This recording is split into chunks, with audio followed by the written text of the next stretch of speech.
Welcome to the Obesity Medicine Podcast with your host, Dr. Rentea, board certified in internal medicine and obesity medicine. Here, we talk about a path to metabolic health, and we have real conversations about chronic weight management and living a full life. Just a reminder, I am a physician, but I'm not your physician. So everything that's on this podcast is for informational purposes, but please go talk to your doctor about what's right for you. There is no medical advice being given on this podcast.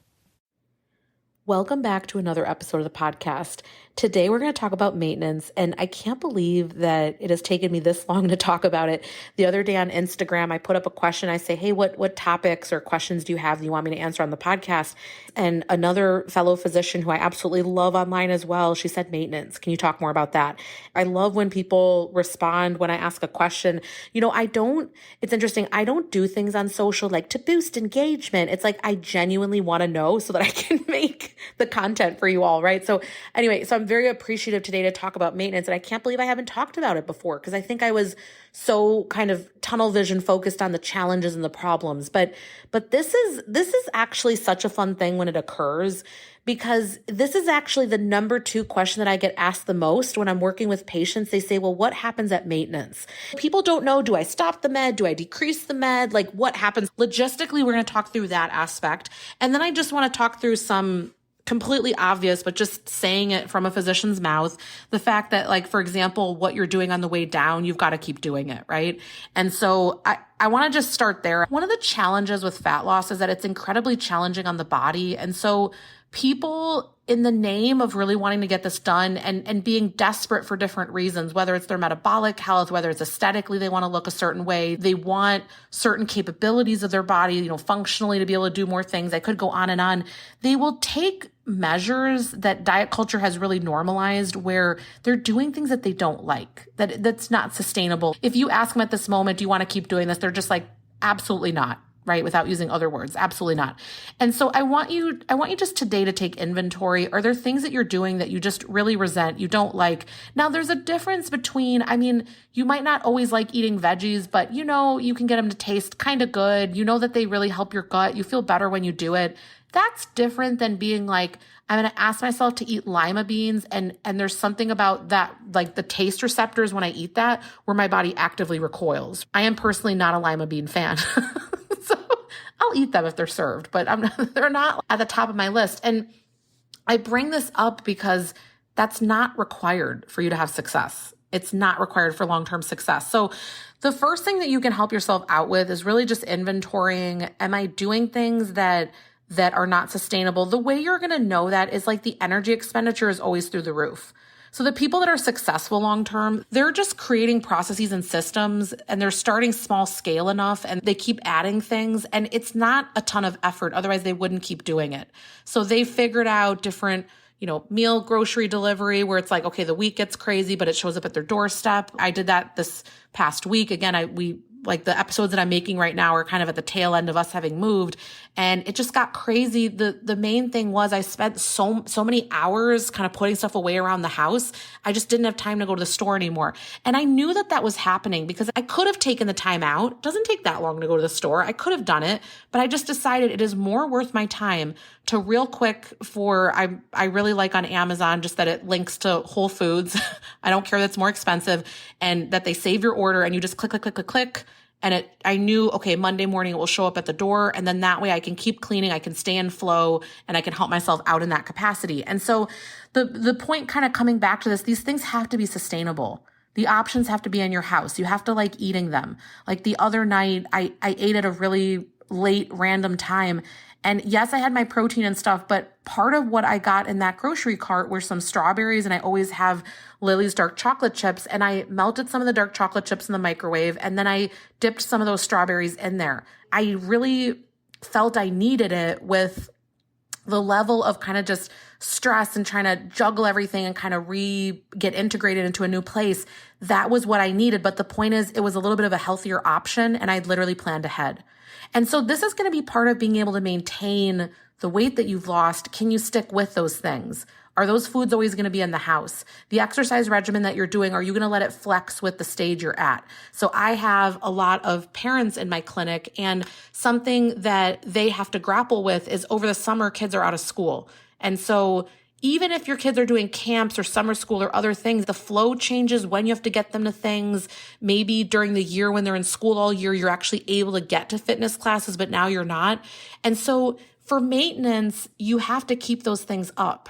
It might change the way in which you do it, but in some capacity, you still need to do it. One of the things I really want to recommend is that you don't do things you're not willing to stick to. The other second thing for maintenance is that I really recommend that you have a bumper rail system. And here's what I mean by that. When I have patients, a lot of the time when they get to maintenance, they will, in my clinic, they might go to a version of seeing me a lot less, right? Maybe it's every 3 months, maybe it's just as needed, maybe every 6 months. We figure out what that looks like for them based on how they're feeling. And one of the things I really say to them is, I want you to, with maintenance, remember it's not one number, it's a range. And I'll tell them, look, if your weight goes up by 5 pounds, or we decide whatever it is based on what the history up to that point has looked like.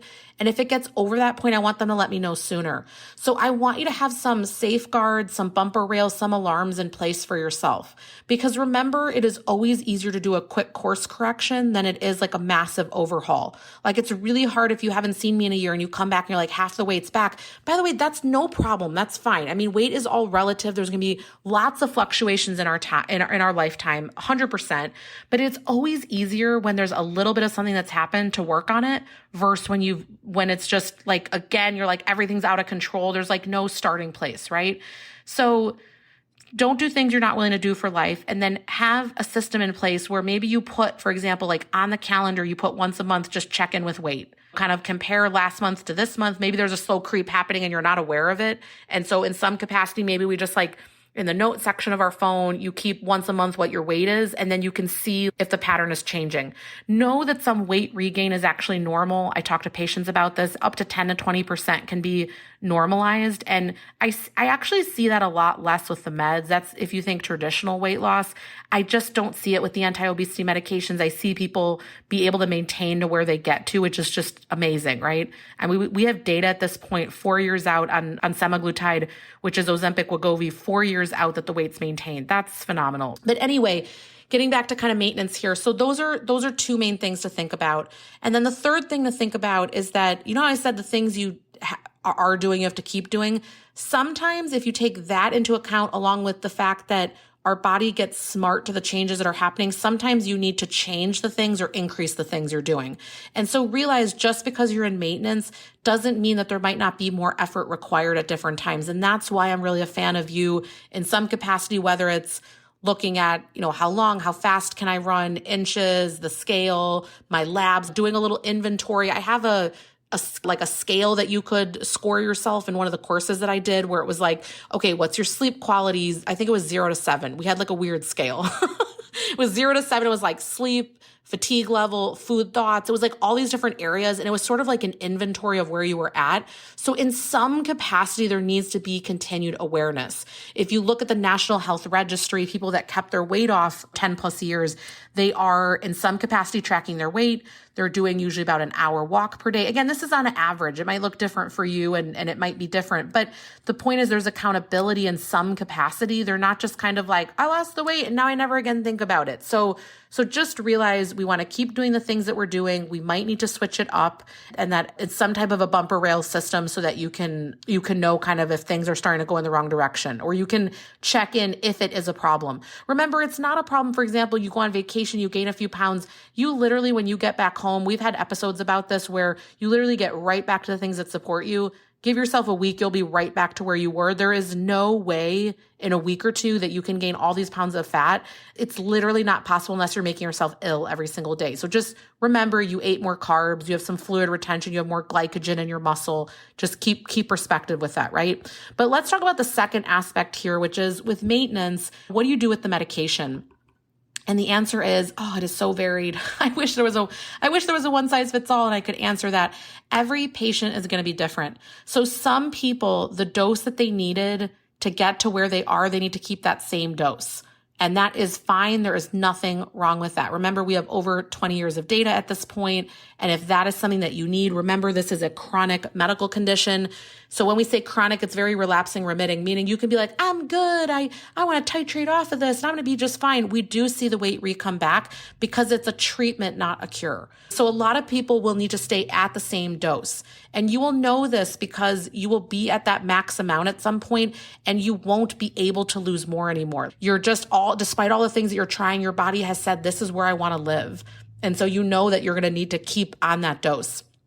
The people where I decrease the dose, they are those that they usually never even got to the main dose or the max dose, or maybe they got to the max dose, but they kept losing then. And so we naturally need to cut back the dose because we don't want them to keep losing.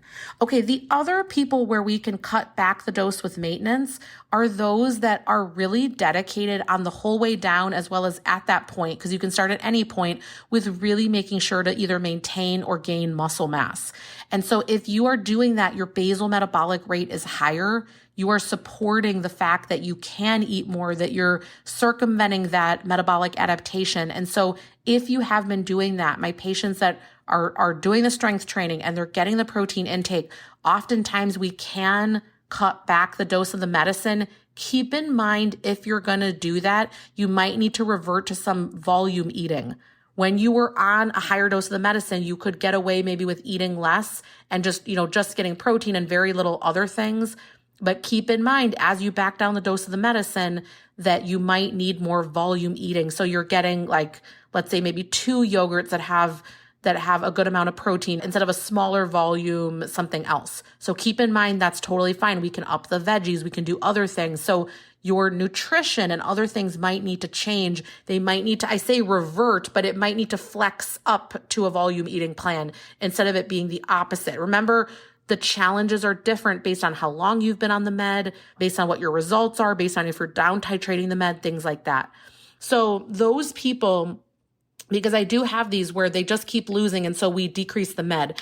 The only time I entirely get rid of the medication is if someone is wanting to get pregnant. Again, that's a conversation between me, them, and if they're working with a fertility doctor, do we there's lots of nuance there. That's something that I definitely talk one-on-one and don't talk on the podcast about that. But number 2 would be someone that they never actually had a weight struggle until very recently. So they're someone that, they had a kid, and before that, let's say for 25 years of their life, they never struggled with weight. And they just, after they're done breastfeeding, all those things, they find that they can't get the 50 pounds off. And they're about, they're like a year out. And that person likely after we lose the weight might not actually need to stay on the medicine. They don't have the same leptin and insulin resistance as someone that might have since youth had PCOS and a lot of other medical conditions that are really blocking them from being able to keep that weight off long term. And their weight set point is naturally higher based on where they have gotten at that point. So I'm going to end this conversation here. I think there could be so much more that I could say about maintenance. But again, I just want to reiterate, you've got to love what you're doing because you have to keep doing it and then willing to switch it up a little bit. And I think your biggest friend is awareness in some capacity, that bumper rail system of being like, am I within these bounds? And if not, what changed? So a lot of the times, actually, you kept doing all the things and the weight's going up. It means you're getting into metabolic adaptation, which is your body is trying to get you back to that starting weight. Again, I do not see this as much on the medication, but I do see this with just lifestyle alone. And so again, then you might need to kind of crank it up in different capacities, but you will know that prior to having a total regain. All right, I'm going to leave it here. I want to ask again, if you have not left a review, leave a review and make sure that you share this episode if you think that it would be helpful to someone, and we will talk soon. That marks the end of today's episode. But if you're newer to the podcast, I want to tell you about something that we have, and it's a free podcast roadmap. So this is perfect for any of you that are listening where you want to be directed to very specific episodes. So let's say that you are just starting out and you want to know, what should I do right when I start on the medications? Or you're experiencing certain side effects on the GLP-1s, or you want to know what to do if you're in a plateau, or if emotional eating is taking over, or if hunger levels are high. So we have many different categories of episodes that we've talked about because there's a lot at this point. So if you want to be able to navigate that very easily, we have it broken down by category and also the episodes that are there, and we hyperlink to everything. So you can just click on it and find the episode, easy peasy. If you want that, you can go to renteaclinic.com/podcast roadmap. We'll have it linked right here underneath the show notes where you're listening. And you can go ahead and get that free resource so that it makes it easy for you to navigate, because I know that it's really hard when someone has an established podcast. I am such a podcast fiend. I'm listening to podcasts all day long. And when I find one that I love, but there's a lot that are out there, I am so lost. So I hope that you enjoy this free podcast roadmap. Again, the link to get to that is going to be renteaclinic.com/podcast roadmap. I hope this is helpful, and let me know if you have any questions.